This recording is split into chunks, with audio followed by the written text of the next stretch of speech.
Oh crap.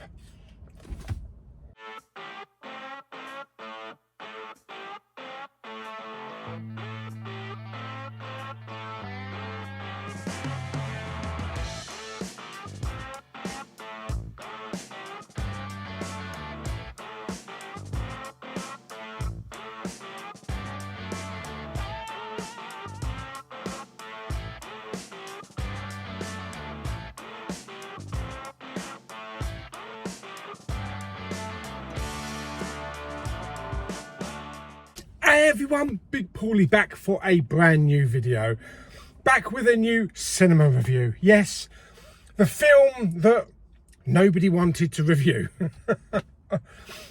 Snow White. Okay. Now, this film has had a troubled past.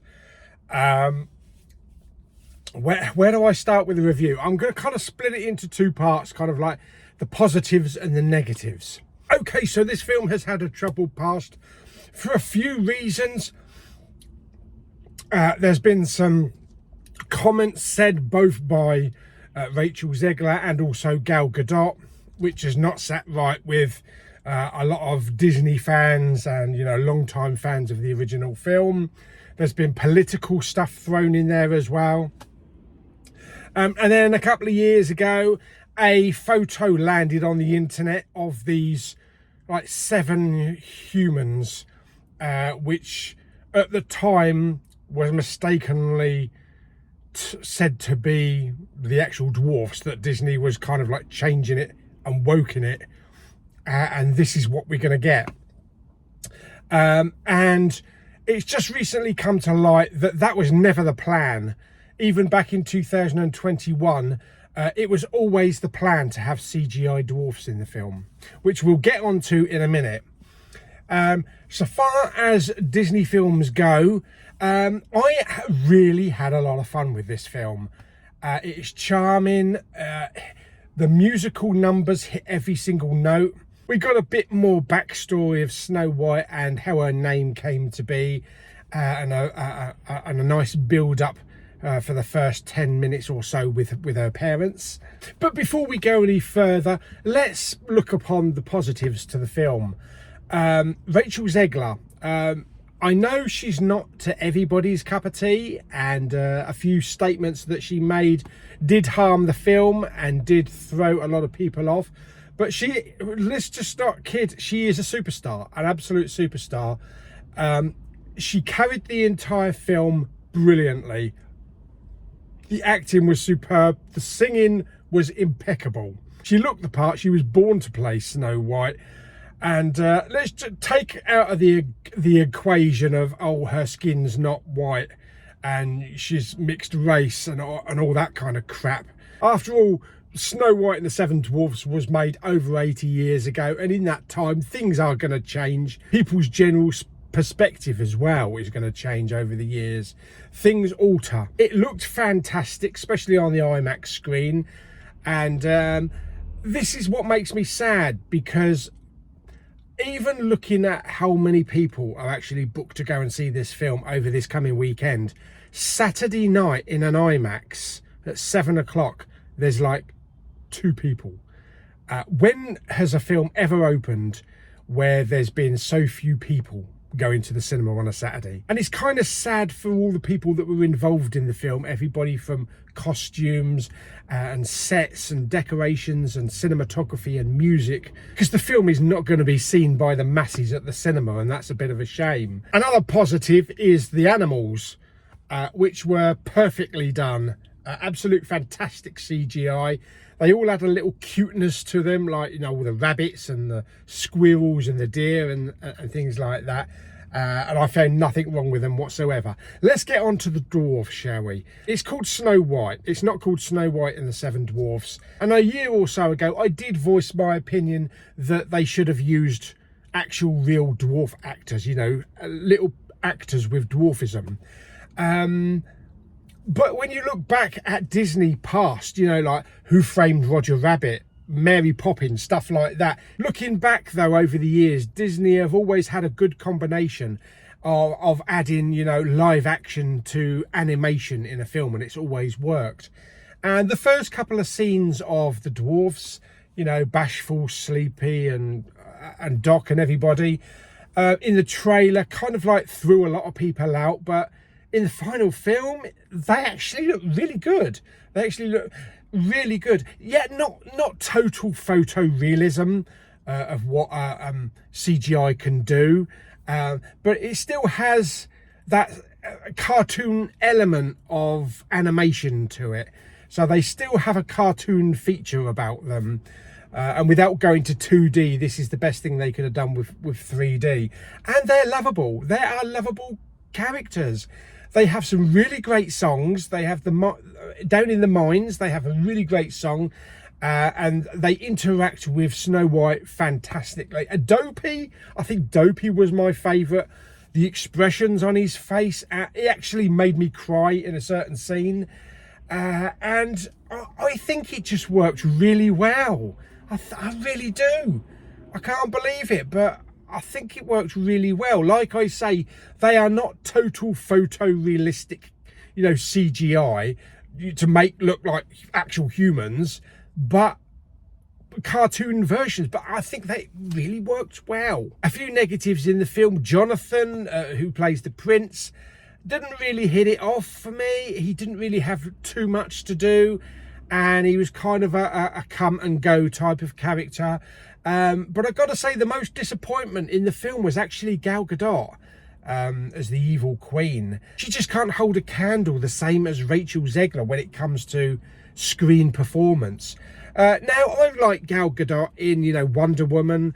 She's not a brilliant actress, but she was perfectly fine in Wonder Woman. But here she doesn't really shine, unfortunately. And she's not evil enough.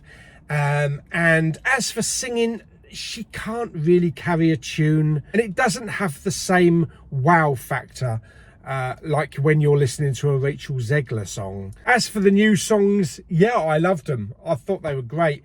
Especially Waiting on a Wish. I have been singing that for the last week, and I just have not been able to get it out of my head. And it is just a perfect Disney song. It's a perfect Disney classic song, and it fits so well. Now, this is a perfect film, you know, to take the family, to take the kids to. You know, they'd absolutely love it. They'd love the dwarfs and the adventure.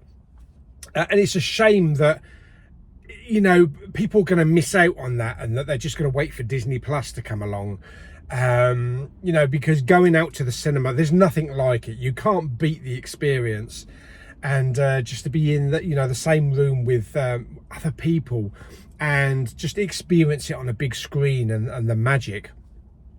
And for me, this just hit every mark. You know it's been bashed to crap by people in America. It's been bashed to crap by people over here. That's what it's all about. It's about going to the cinema. It's about experiencing a film. We're not all going to agree on the same film, and we're not all going to have the same experience. And for me, this really hit every single mark. Of course, the plus side of it is Rachel Zegler, because I've watched her for a couple of years now. She was absolutely fantastic in West Side Story. Kind of jaw-dropping. The Hunger Games, she was absolutely fantastic in that. She was probably the best thing in the Hunger Games. So she hasn't done too much, but this is kind of her signature. And it's a shame it's not getting more recognition, and the social media backlash has kind of like thrown it out and put a sort of like a dark stain.